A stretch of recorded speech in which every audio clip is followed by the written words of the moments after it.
Today's presentation is being done by Dale Reinanen. He is our senior content and technical writer. And I'm going to go ahead and let him take it away. Thank you, Danielle.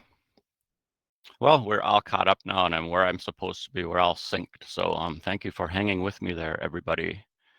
Yeah, we are going to cover, in 40 minutes, we have 3 topics. We're going to be covering our published videos, which typically fall into the categories of product info, how-to or demos, and training. And then our third topic is a call for case studies, which I'll do right at the end. But just because it's last does not mean it's not least important. I'm really excited about case studies and always asking people to get involved in getting us case study leads. Now, if you stumble into our channels on Vimeo or on YouTube at a glance, it doesn't look like we're very organized. All you see are a few, I think they're, all you see are a few playlists. And if you're in Vimeo, you just see a few other organizations, but the reason is 2/3 of our videos are really not organized at all in our channel. They're organized on our website. They're embedded where they need to be and where we want them. That's the only place we want them to be organized. The other third are organized into on Vimeo and YouTube, and that's really what I'm going to be talking about for the rest of this webinar is those categorized videos. Now we understand that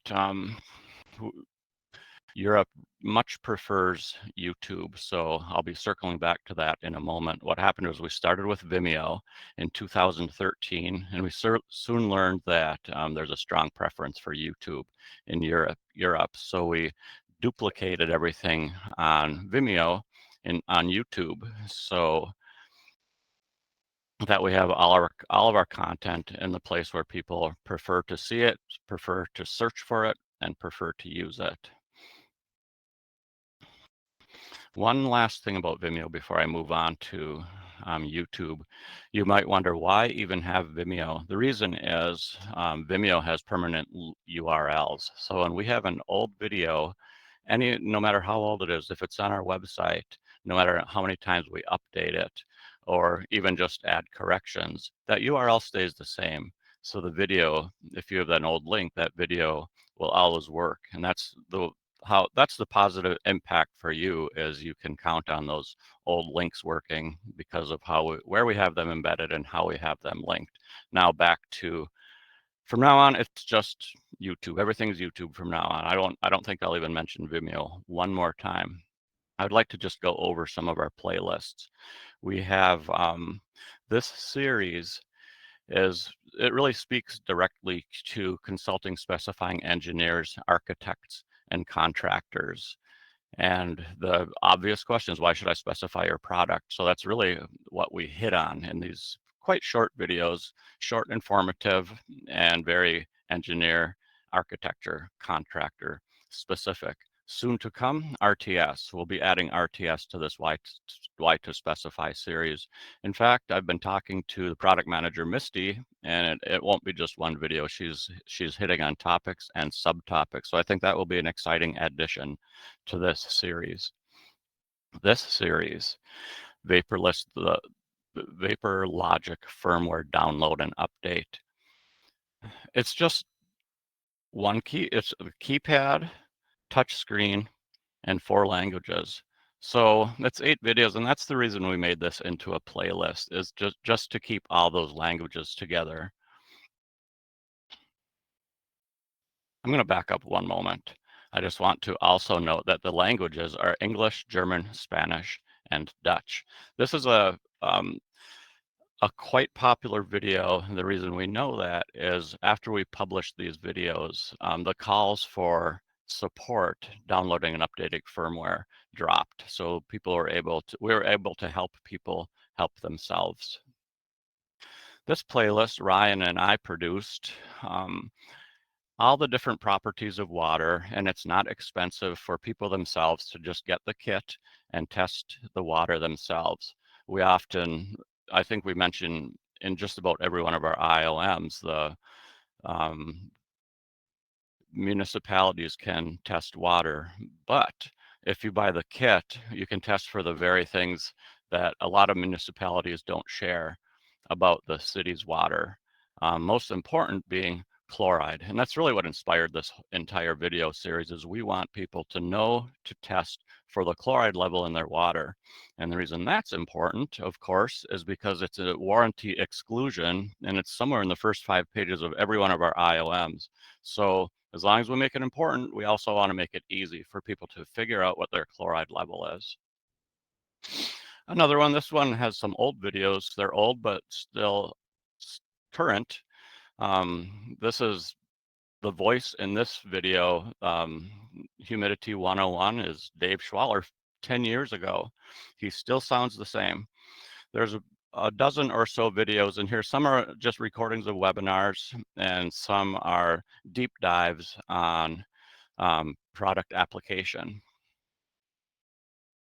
This is probably, well, for sure it's our largest playlist, but it's also the one that's addressing the most frequent calls for support. So we're trying to get in here and not that the calls are unwelcome, but if we can help people with a video, especially just preparing for a service or trying to solve a probe miswired alarm, that could stop 15, that could help 15 people before they ever even have to call for support. This one, that's the left hand of John Kimmy's in that video. And we used a keypad display for that one. I still need to do a touchscreen version of it. And the last topic of videos is, I'm just going to mention this really briefly because this is not really a part of our featured and growing and soliciting help for video series. These are DriCalc tutorials and they're embedded in DriCalc. The only way to access these videos is through back up one moment, is through DriCalc under the Tools tab. And this is an example of this is the very first video, and it advances from there, from getting started to, building starting a project, adding a system, sharing a project. It's pretty good stuff. So as long as I've talked so much about our existing videos, it's important to know not just everybody knows how to find stuff on the internet, but it really helps to know the best way to find a specific DriSteem video. And the worst way is a Google search. So that's why I put the do not do this symbol over the Google search. It's just too big of a net. It really is not very helpful. This is a good way you can browse our video library on DriSteem.com. All the videos that we want you to see are there. And if you click on enough links to make the lists pop up, eventually you'll see all of the videos. But if you have just any idea what you're looking for, a better way is to, I clicked one too many times, a better way is to go into our channel and since we're talking about YouTube, into the playlist. And from there, you can, I never checked to find out if you can see my mouse. Danielle, can you comment? Does my mouse show up? It would be my pointer. Yes. Yep, I see Okay. it. So if you click on playlists and enter your search term there instead of up here, you'll get a search of that playlist alone for all the videos containing your search term just in that playlist. It's a nice way to limit your search, and more on that in a moment. I wanted to also point out, once you're inside of a search result for a playlist or anything else, you can't search within that result. You're stuck with browsing. So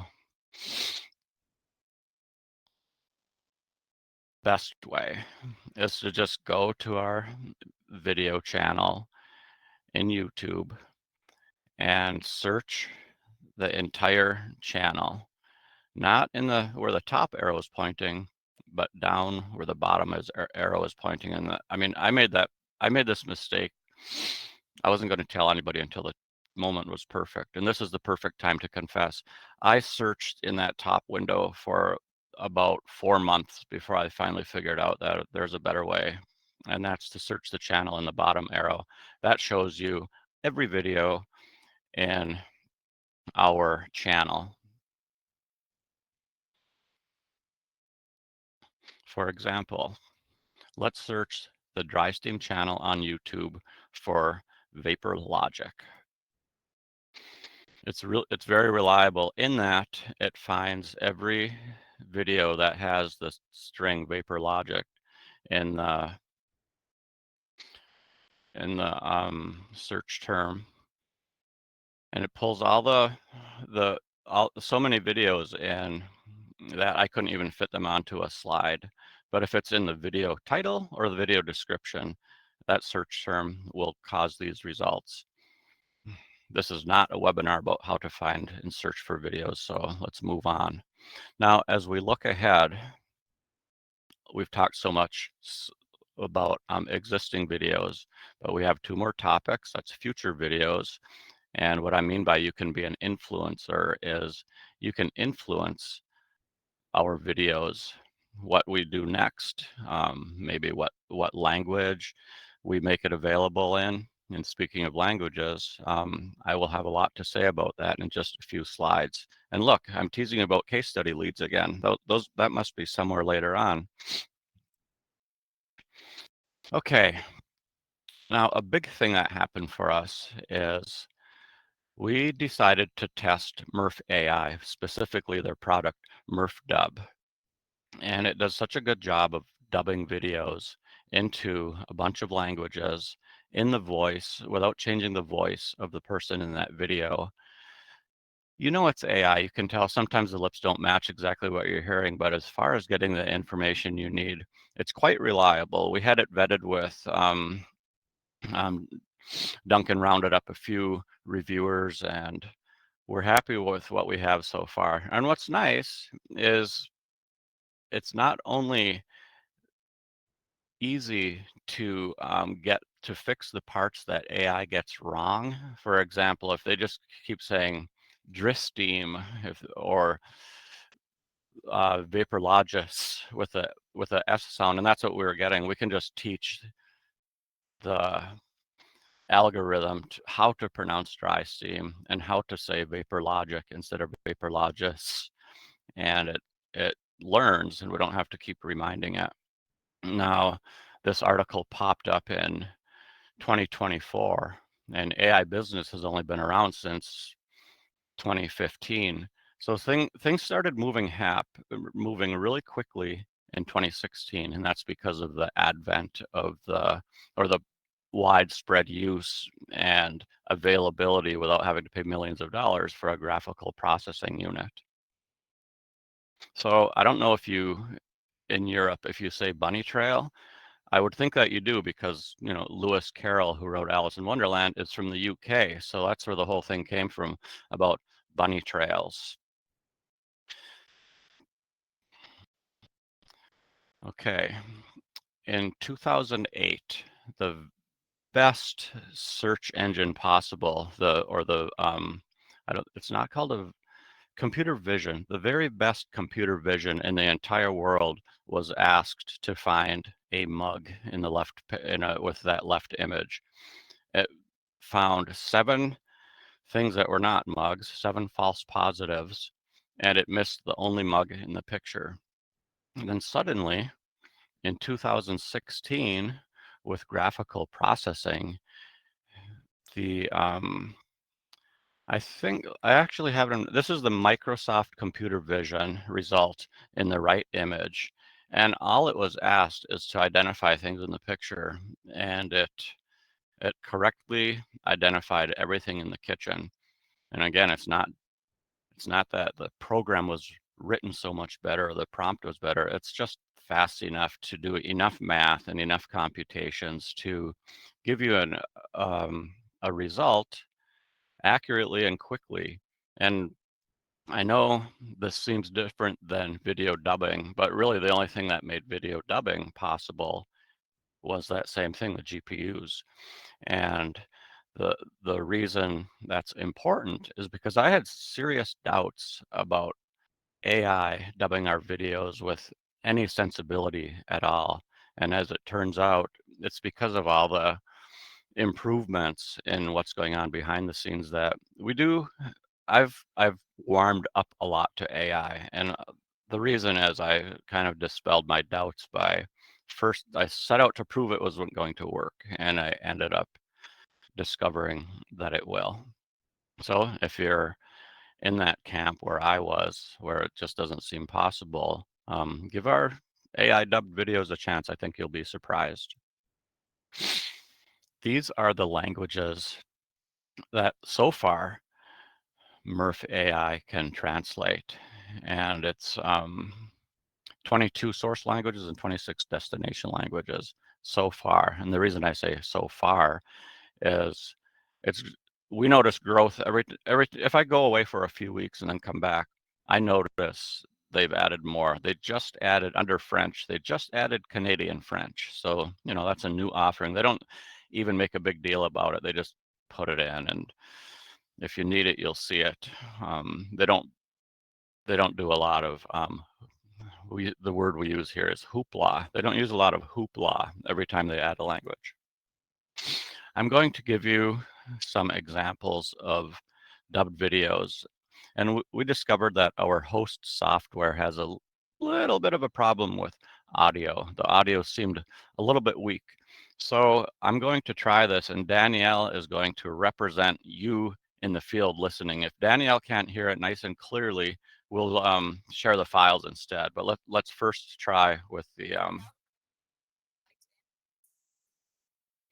resisted family, the RTS humidifier RX series. How is that, Danielle?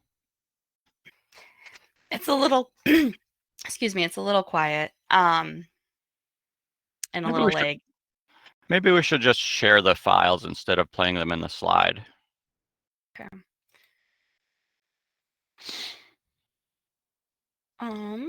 I can go ahead and share those. Oh, okay. All right. We'll start with the English one. Yeah, and then in the order you do them after the English isn't important. Without further ado, I would like to introduce the latest member of the electric resisted family, the RTS humidifier RX series, an electric resistive humidifier perfect for any application. Now, before you start the next video, that's not the whole video. That's the beginning and the end. I just didn't want a 2.5-minute video just for an example.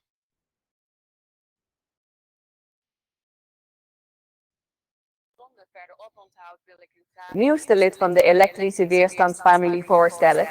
De RTS luchtbevochtiger RX-serie. Een elektrische weerstandsbevochtiger. Perfect voor elke toepassing.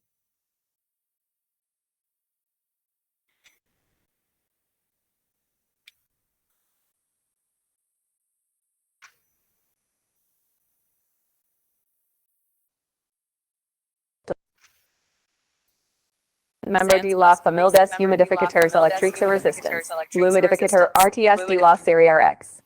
An humidificator électrique, a resistance ideal port-out application.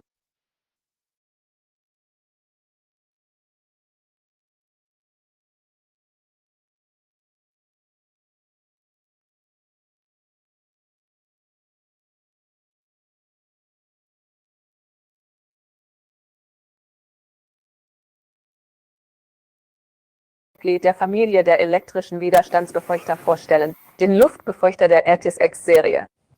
Ein elektrischer Widerstandsluftbefeuchter, perfekt für jede Anwendung.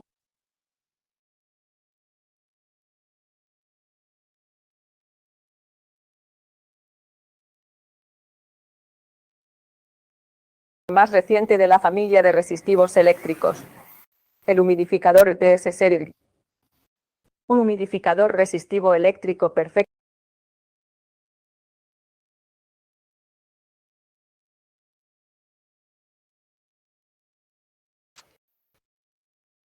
All right, Dale, I muted you just because we were getting some feedback. All right, there you go. You're unmuted. Okay.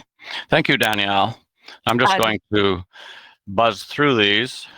Make sure that you share your screen again. Oh, I'm sorry. That's all right. I just had to take over to share the videos, so.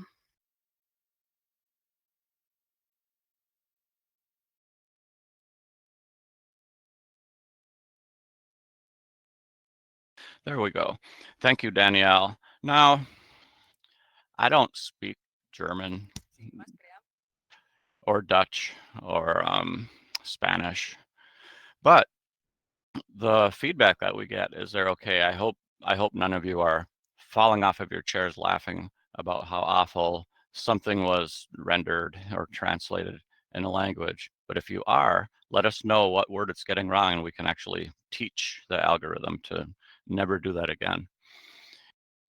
It occurs to me that there is probably more AI in the videos that we're watching on the streaming services than we would have even guessed. And one reason is you don't really have to admit whether you have AI. YouTube and Vimeo ask us to. They give us an opportunity to say, yes, we have AI in this video, or no, there isn't. But if you have AI and you don't want to share that, it allows you to do that. Of course, if it catches you, it will give you, let me see if I have it in here. It will give you, and these are the exact words, we may apply a label that creators cannot remove. So they give you a scarlet letter if you try sneaking AI into a video. One thing I don't know is, I didn't want to test it, of course. I don't know if they give you an unremovable label just for that video, or if your whole channel gets labeled with AI sneaker or something like that. I'd rather not find out. Maybe I should make a fake account and test it.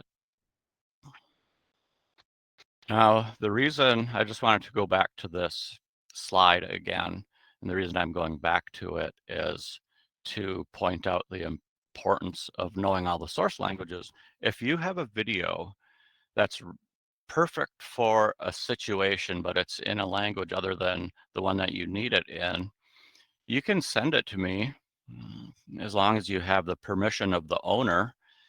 And I can go from any one of those languages to any one of these languages.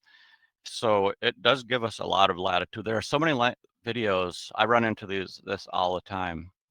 Perfect video for the exact situation I need, but it's in the wrong language, or it shows pricing and we don't want to show pricing or anything like that. It's nice to have the ability to make a video that's 90% good enough to 100% good enough. So remember, we can change the languages. The hardest thing about that is finding out that and getting the permission from the owner. One of the phrases to look for is attributes. If somebody has a video and they say they allow attributes, they're saying that you can use that as a part of another video.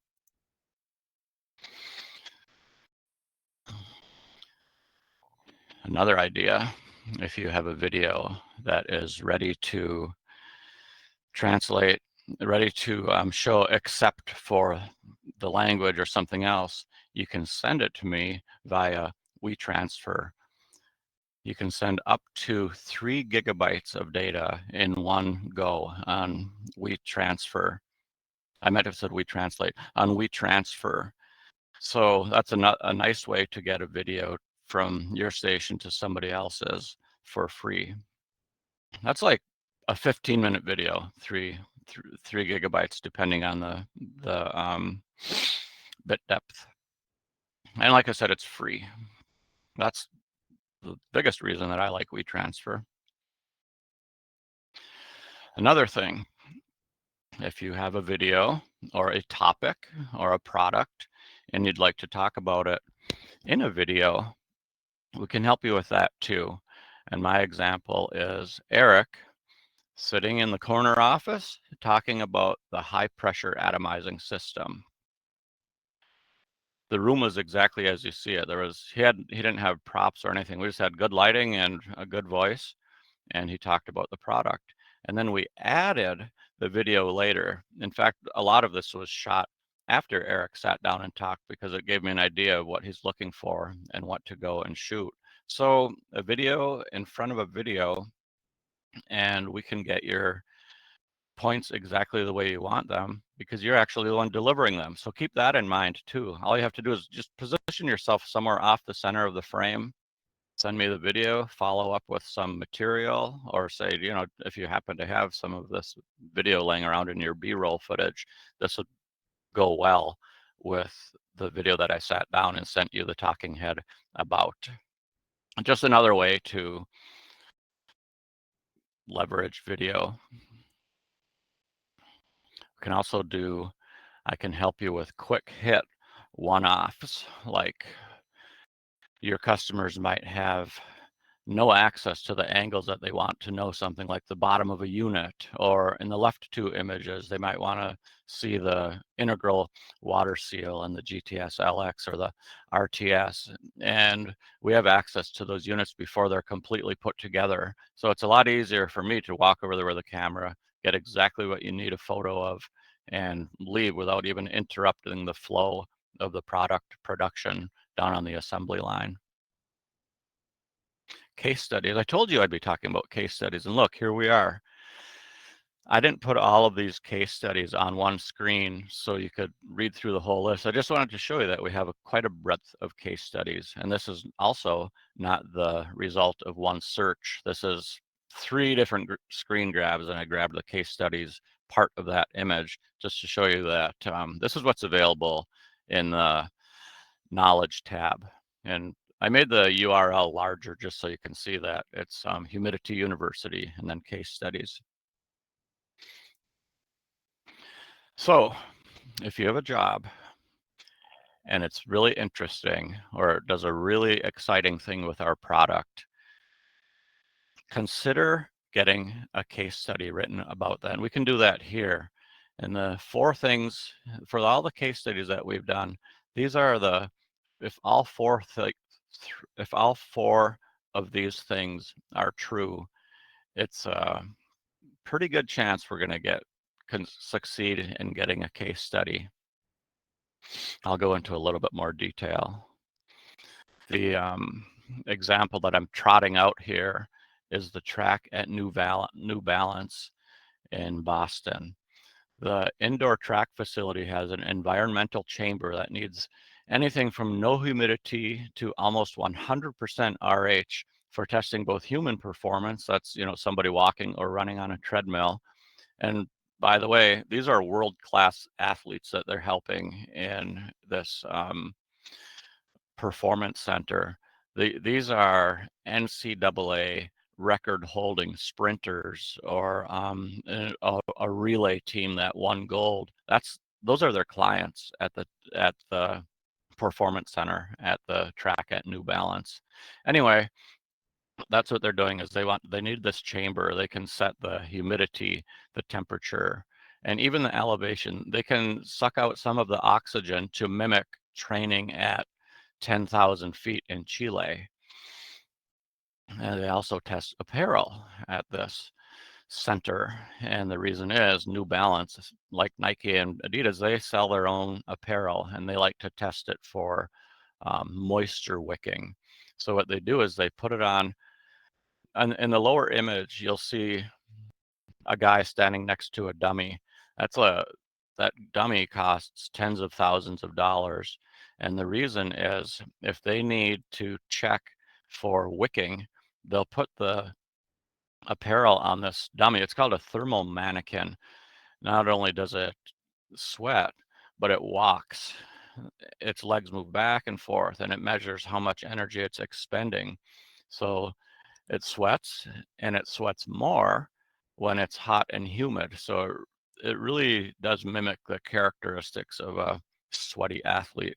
And who doesn't want their own sweaty athlete? So the DriSteem hook is, as far as item number 1, they couldn't even use this chamber without adjusting humidification up and down. It's one of the most important parts about moisture wicking. Now, Barry Spearing, the lead physiologist at this performance center, was put in touch with me by Michael Tobin at Emerson Swan, our rep in Boston. So that's point number 4. Not only was the rep supportive, the rep was instrumental in getting me in touch with the people who would later invite me to the center and let me take pictures and write about it and review my draft. He just had a couple changes. And this is probably the most typical case study procedure. That's why I trotted this one out, is it just followed all those things that I talk about when things go right for a case study. This was one. It took over a year, but it was just a year of, trying to find a date that worked for him. And when some famous athlete was training in the center, they don't want some guy wandering in with a camera when they have some gold medal athletes training. They get kind of wigged out about photographers. So as we finally found a time that worked, I went over there, took pictures, learned about the product, learned about the chamber, and wrote the case study.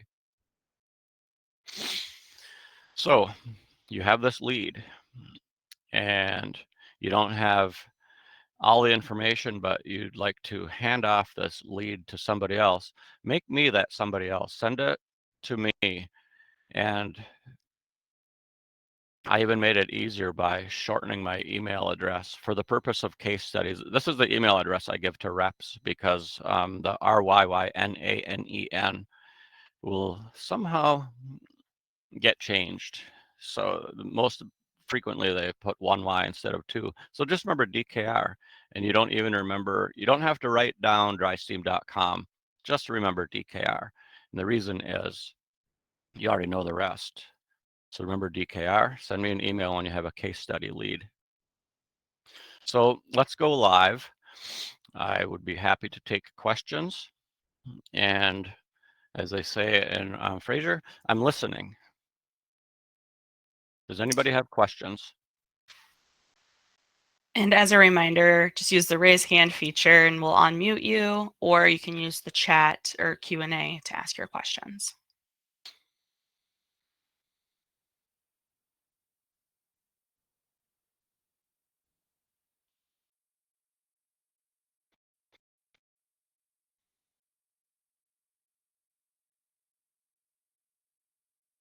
While we're waiting, I'll talk about another case study that worked out really well. This one was a little bit different than the track at New Balance. This was N2 Publishing in Irving, Texas. We have a HPA system that's running there. The place only runs 2 shifts, not 3, and they are able to completely shut down the entire building on weekends and on the evenings when the first 2 shifts are finished. And when I talked, my contact at N2 Publishing was the facilities engineer. They just go in in the morning, they fire up the HPA system, and they're able to start printing within just a few minutes. The building's about 12,000 square feet, so it's not huge, and they have 6 space distribution units along the ceiling. So it doesn't take long to get them up to the RH they have to work at. If they're not at the RH they need to work at, they won't even start the printer because it takes not 1 hour, but 2 just to clear a jammed printer. So they really, really need the perfect environment to start printing there.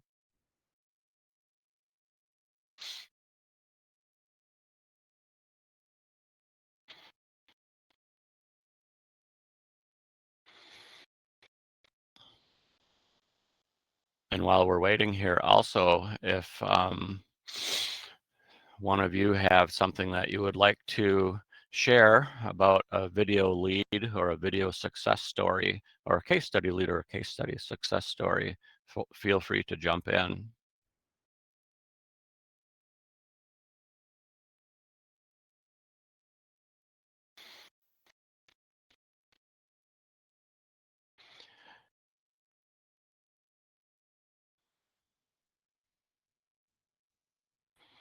I think we're just about ready to wrap it up then. Now, if you're just about to raise your hand and we suddenly go dark because we're wrapping it up, you can always get back to us through email or even give me a call.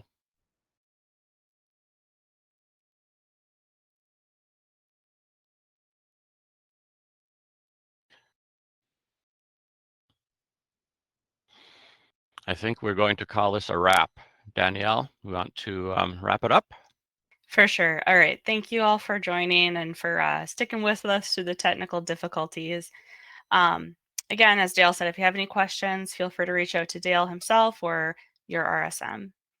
All right. Thank you all. Have a great day. Thank you.